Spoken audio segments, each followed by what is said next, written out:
क्या मोदी सरकार में गृह राज्य मंत्री अजय मिश्रा टेनी इस्तीफा देंगे? क्या प्रधानमंत्री मोदी या फिर बीजेपी के राष्ट्रीय अध्यक्ष जेपी नड्डा अब टेनी से इस्तीफा लेंगे? या फिर रक्षा मंत्री राजनाथ सिंह की वो बात सही साबित हो जाएगी कि बीजेपी सरकार में इस्तीफे नहीं होते?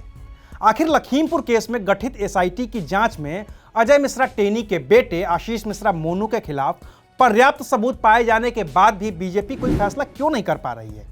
आज बात इसी मुद्दे पर। नमस्कार, मैं हूं अविनाश और आप देख रहे हैं अनकट। लखीमपुर खीरी में हुई हिंसा के मामले में केंद्रीय मंत्री अजय मिश्रा टेनी का बेटा आशीष मिश्रा मोनू जेल में है। मंत्री जी कहते आए हैं कि उनके बेटे को फंसाया गया है। वो तो इतना तक कह चुके हैं कि मेरा बेटा वारदात के वक्त मौके पर मौजूद ही नहीं था। उन्होंने तो ये तक कहा था कि अगर मेरे बेटे की भूमिका सामने आती है तो मैं इस्तीफा दे दूंगा। तो लगता है कि अब वो वक्त आ गया है कि अजय मिश्रा टेनी को अपने पद से इस्तीफा दे ही देना चाहिए।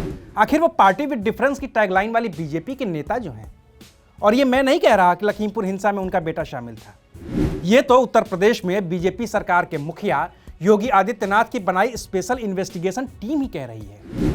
एसआईटी के चीफ इन्वेस्टिगेटर विद्याराम दिवाकर ने लखीमपुर खीरी के सीजेएम यानी कि चीफ जुडिशियल मजिस्ट्रेट के सामने एक एप्लीकेशन दी है।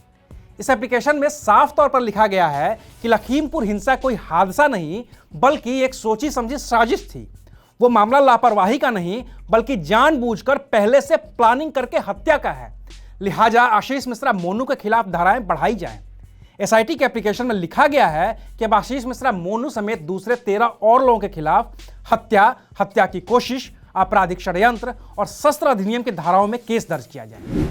इससे पहले आशीष मिश्रा मोनू समेत कुल 14 आरोपियों के खिलाफ गैर इरादतन हत्या और आपराधिक साजिश रखने समेत तुलनात्मक रूप से हल्की धाराएं ही लगी थी।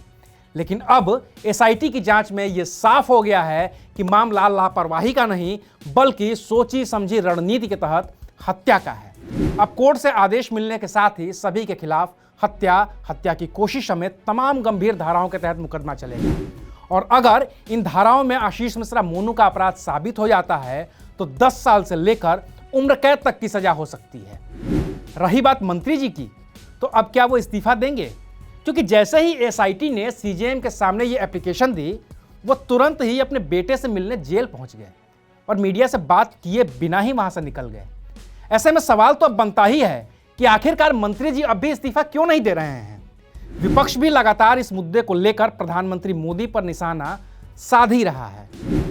एक मंत्री ने किसानों को मारने का काम किया है।